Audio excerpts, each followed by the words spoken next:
Le grand soir sur LCI avec Renaud Pila, avec également Isabelle Gounin qui a ausculté au scalpel les programmes économiques des différents candidats et avec également ce soir Nicolas Boudot qui est communicant associé au cabinet Tilder. Vous nous révélerez, cher Nicolas, tout à l'heure les résultats de la question politique de la semaine, ou plutôt des questions politiques, il y en a deux.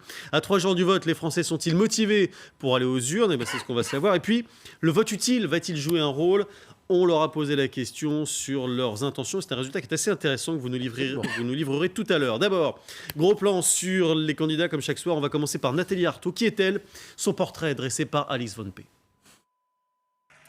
C'est en s'adressant aux travailleurs que Nathalie Arthaud débute tous ses discours. La candidate lutte ouvrière est la seule femme avec Marine Le Pen à se présenter à l'élection présidentielle. Quel est son parcours ? Elle dit avoir eu une révélation à 17 ans en lisant le manifeste du Parti communiste de Karl Marx. Quelques mois plus tard, elle s'engage à lutte ouvrière qu'elle n'a jamais quittée depuis. Lors de l'élection présidentielle de 2007, Nathalie Arthaud est la porte-parole d'Arlette Laguillet. L'année suivante, elle vole de ses propres ailes. La candidate devient alors porte-parole du mouvement à la ligne trotskiste. Elle est finalement candidate du parti en 2012. 0,56% des Français votent pour elle. En dehors de la politique, elle n'est pas ouvrière, mais professeure agrégée d'économie et de gestion au lycée Le Corbusier d'Aubervilliers. Elle continue à y donner des cours 2 jours par semaine pendant la campagne. Quel est son programme? Il est entièrement dédié au camp des travailleurs. Nathalie Arthaud souhaite leur donner la parole et dénoncer leurs difficultés du quotidien. La candidate lutte ouvrière veut interdire les licenciements, augmenter tous les salaires de 300 €. Pour elle, salaire et pension de retraite devraient toujours être supérieurs à 1 800 € net. Elle souhaite une révolution prolétarienne dans les entreprises pour que les ouvriers et les employés en prennent le contrôle. Dans cette campagne, Nathalie Arthaud se définit comme la seule candidate communiste. Parmi les autres grands thèmes qu'elle aborde, l'égalité femmes-hommes, ou encore l'éducation. Elle veut élargir l'accès aux bourses étudiantes, développer un service public de la petite enfance et embaucher massivement dans l'éducation. Son but, consacrer l'argent public à l'éducation au lieu de le distribuer à perte au grand patronat, selon ses mots. À l'international, Nathalie Arthaud demande un désengagement total de l'armée française des opérations extérieures. Elle est pour un accueil inconditionnel des réfugiés et dénonce des guerres menées pour le profit, jamais dans l'intérêt du peuple. Sur le dossier du terrorisme, la candidate veut mettre fin à l'état d'urgence et refuse la déchéance de nationalité. Nathalie Arthaud multiplie les meetings dans les grandes villes et les périphéries. À 0,5% d'intention de vote dans les sondages, elle sait qu'elle ne sera pas présidente et affirme que son score ne l'intéresse pas. Son seul but, que lutte ouvrière soit représentée à la présidentielle. C'est le seul parti à présenter une femme à toutes les élections présidentielles depuis 1974. On entend chanter Renaud Pila, l'international. Alors chez Lutte ouvrière, on assume ces symboles-là, l'international, aussi la faucille et le marteau. Absolument. Nathalie Arthaud revendique d'être la seule candidate communiste dans cette campagne présidentielle. Oui.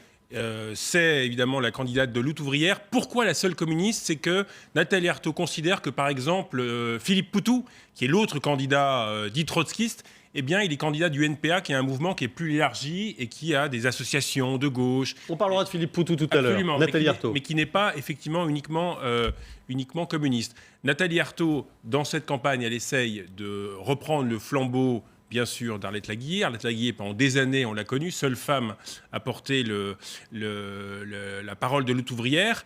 Et Nathalie Arthaud, elle est dans la ligne la plus pure du communisme, c'est-à-dire elle défend la lutte des classes. Il y a 2 camps dans le système de valeurs de lutte ouvrière, c'est la bourgeoisie et puis les travailleurs. Et tout le programme passe à travers ce filtre, c'est-à-dire que les travailleurs doivent lutter au quotidien contre la bourgeoisie. Ça peut donner une prime, Nicolas Boudot, d'assumer ces symboles en termes de communication que sont, ce qu'on a dit, le drapeau rouge, l'international et la faucille et le marteau. Oui, absolument. Rien n'a changé depuis Arlette Laguillet avec Nathalie Arthaud. C'est toujours la même mécanique, toujours la même méthode. Et ça crée, si vous voulez, une sorte de symbolique à laquelle les électeurs peuvent être sensibles. C'est une forme d'habitude. On est un des derniers pays où il y a des candidats de cette mouvance politique trotskiste, mais c'est plus symbolique et plus important finalement d'avoir cette forme de candidate et d'avoir toujours cette même mécanique, ces mêmes discours, ces mêmes chansons, l'international à la fin des meetings et les travailleurs-travailleuses, comme vient de le dire Renaud, c'est un marqueur. Alors évidemment, elle ne fait pas nécessairement campagne pour être élue présidente de la République, mais pour pouvoir défendre ses idées et pour pouvoir avoir un maximum de militants, de sympathisants. Pour viser quoi ? Pour viser la révolution et le grand soir, puisque sa volonté, c'est pas d'être élu, c'est de faire la révolution et d'imposer un État communiste. Pardon d'être aussi anecdotique et peut-être aussi marketing, alors qu'on parle quand même de politique et de choses qui sont sur le fond et sur la vie des Français. Mais est-ce que la mode du vintage, comme on dit, ça ne peut pas finir par payer avec ce genre de symbole aussi ? Ouais, c'est difficile d'être vintage avec une idéologie, quelle qu'elle soit d'ailleurs. Celle-là peut-être moins qu'une autre, mais c'est un symbole et, comment dirais-je, un goût de quelque chose qu'on a déjà vu, qu'on a déjà entendu, et ça peut être quelque chose de rassurant dans la campagne finalement. C'est une sorte de Madeleine de Proust des campagnes présidentielles en France, avec des résultats qui ont rarement dépassé 5% de mémoire. Alors, retour sur le fond. Avec vous, Isabelle Gounin, le programme économique de Nathalie Arthaud et de Lutte ouvrière, quel est-il ? Oui, elle est carrément, on l'a dit, dans le camp des ouvriers, avec le rejet de l'économie de marché, avec cette hausse du SMIC qui est la plus importante. C'est elle qui propose la hausse la plus importante de tous les candidats. Oui. Donc on aura un SMIC à 1 800 € par mois. Elle veut Net, bien sûr. Elle veut exproprier les banques et les entreprises financières sans indemnité de rachat, bien sûr, placer leur activité sous le contrôle de la population. Elle veut également mettre fin à la propriété privée des usines, des transports, des grandes chaînes de distribution.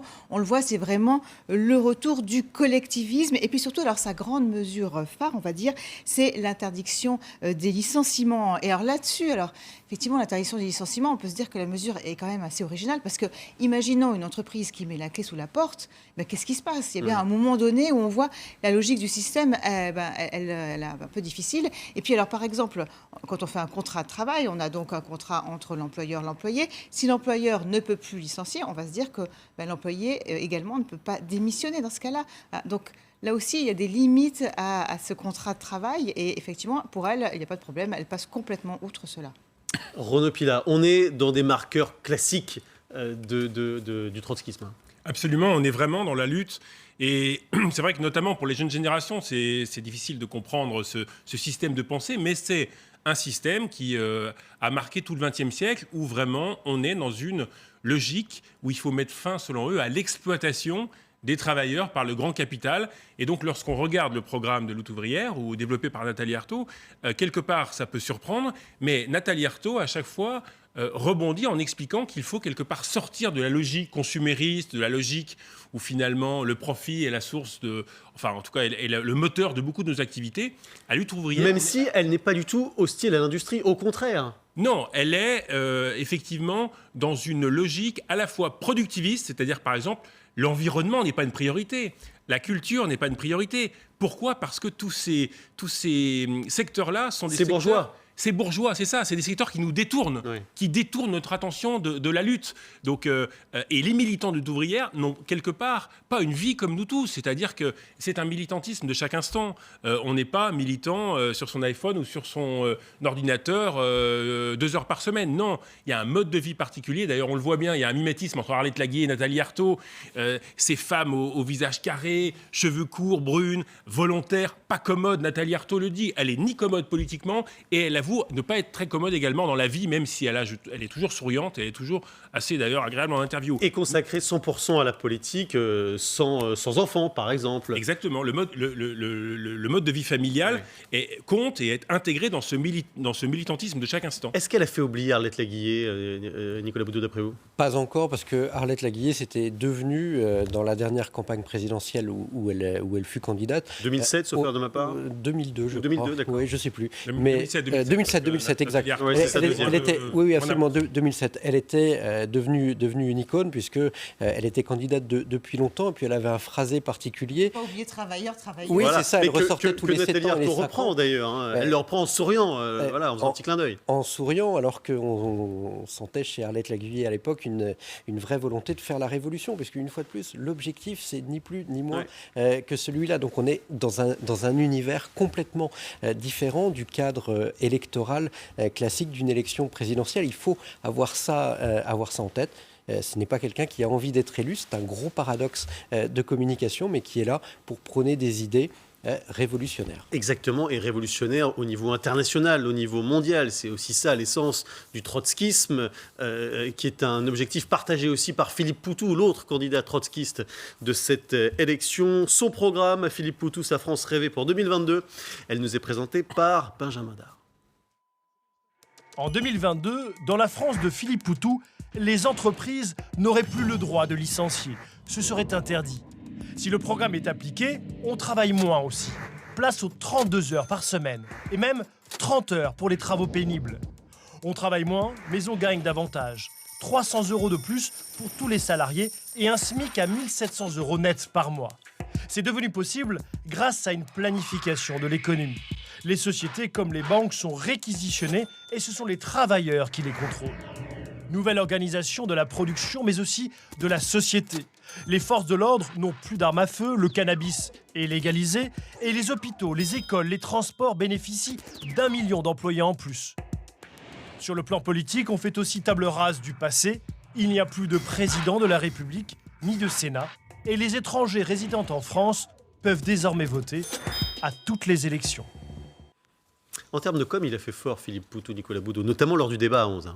Oui, c'est là où il a fait la différence, où il s'est fait connaître. Il avait déjà fait le coup il y a 5 ans, dans une émission chez vos confrères de France 2, où complètement débridé, il avait expliqué que lui, évidemment, n'avait pas l'habitude de faire les choses de manière personnelle et qu'il avait l'habitude d'agir en groupe et qu'il séquestrait les patrons en groupe et qu'il faisait des manifestations en groupe. Ça avait produit son petit effet. Et là, avec une autre forme de happening, interpellant la candidate du Front National, il a réussi François Fillon, il a réussi à se faire connaître, à cliver et à peut-être faire venir à lui un certain nombre d'électeurs qui auraient pu se disperser vers d'autres petits candidats, vers Nathalie Arthaud notamment. Et donc, pour lui, c'est plutôt une campagne réussie sur un créneau politique et idéologique qui est sensiblement le même, à quelques détails près, mais qui sont dans les virgules, avec la candidate de lutte ouvrière. Il y a des différences un peu marquantes, notamment sur le plan économique, Isabelle ? Oui, bien sûr. Alors, il est, on va dire, peut-être le plus écolo, finalement, des candidats. Il défend un service public de l'énergie fondé sur les énergies renouvelables. Il veut absolument sortir du nucléaire. Il veut faire du 100% bio. Pour lui, ses préoccupations énergétiques, elles sont liées aux préoccupations d'emploi. Il a été ouvrier. C'est comme ça qu'il s'est fait connaître à l'usine Ford en Gironde. C'est donc il est devenu délégué syndical. Il a beaucoup, on va dire, œuvré là-dessus. Il était responsable syndical chez Ford. Et donc, du coup, il a vraiment, on va dire, sa bête noire, ce sont ces énergies fossiles. Alors, il veut absolument donc exproprier toutes les grosses entreprises de ce secteur, par exemple Total, les mettre sous contrôle des salariés, de la population. Donc, sa sortie du nucléaire, ça devrait aller assez vite. Il préconise d'en sortir en 10 ans. Et puis, il veut absolument lutter contre tout gaspillage. Donc, par exemple, éliminer la publicité, les dépenses électriques inutiles, le tout voiture, le tout camion qui pollue. Enfin, on veut dire, pour quelqu'un qui a travaillé chez Ford, il n'est pas effectivement très pro ce côté-là. Oui. Et en matière d'agriculture, il va absolument également combattre tous les pesticides, les intrants. Enfin, véritablement, c'est quelque chose qui porte chez lui. Et il veut mettre en place des entreprises différentes. Par exemple, il aime beaucoup l'exemple de Fralib, une entreprise, vous savez, que Unilever voulait fermer, qui a été reprise sous forme de SCOP par les salariés, qui décident tout maintenant de manière, on va dire, très consensuelle. Et ça, c'est quelque chose qui lui plaît beaucoup. Renaud Pila, Philippe Poutou, lui aussi, il a dû faire oublier une figure importante de son mouvement, c'est Olivier Besancenot, qui avait marqué les esprits. Absolument, et qui avait atteint près de 5% des voix lors des élections précédentes. C'était extrêmement difficile parce qu'Olivier Besancenot, c'était une bête de télévision. Mais Philippe, et d'ailleurs en 2012... Ça l'est toujours d'ailleurs, il vient encore sur les plateaux. Absolument, il a fait d'ailleurs un petit clip de rap pro-campagne qui est réussi. Philippe Poutou, en 2012, il a fait à peu près 1% des voix. C'était compliqué, je trouve que là, il a pris son envol. Et ça a été, de l'avis même des candidats en coulisses, du débat à 11, ça a été le grand gagnant du débat à 11, parce qu'il a su parler avec ses tripes, avec son langage. Parce que c'est le seul candidat ouvrier, on le rappelle. Oui, il n'arrête pas de le rappeler lui-même. Oui, exactement, le seul ouvrier. Et d'ailleurs, il est venu à ce débat comme il est habillé tous les jours. Et on aime ou on n'aime pas ce style, mais en tout cas, il a cassé les codes, il a été extrêmement percutant. Et notamment, il a bousculé Marine Le Pen, qui, du coup... on se souvient de sa phrase nous n'avons pas d'immunité ouvrière. Il a bousculé la candidate du Front National qui, pour la première fois, me semble-t-il, est apparue un petit peu femme du système parce qu'il l'a critiquée sur son statut de députée européenne. Il lui a dit quelque part, finalement, vous en Europe, vous profitez du système. Et il a réussi pour la première fois à la mettre en difficulté. On est en direct sur LCI dans l'actualité. Il n'y a pas que la politique. Il y a eu ce soir une fusillade sur les Champs-Élysées. Un policier, semble-t-il, a été tué et son assaillant, lui aussi, a été tué. On va demander plus de précisions à Yves Lefebvre, qui est syndicaliste policier chez SGP Police. Bonsoir. Que pouvez-vous nous dire sur ce qui s'est passé donc ce soir sur les Champs-Élysées à Paris, cette fusillade? Ce qu'on sait à l'heure actuelle, c'est qu'on a malheureusement un collègue de décédé ce soir par arme à feu, par un tir, par un individu, un deuxième collègue très grièvement blessé à l'heure où je vous parle. L'individu, le mis en cause a été abattu. Sur le reste, on va user de toutes les réserves nécessaires et d'usage. Est-ce qu'on est sur un acte terroriste? Est-ce qu'on est sur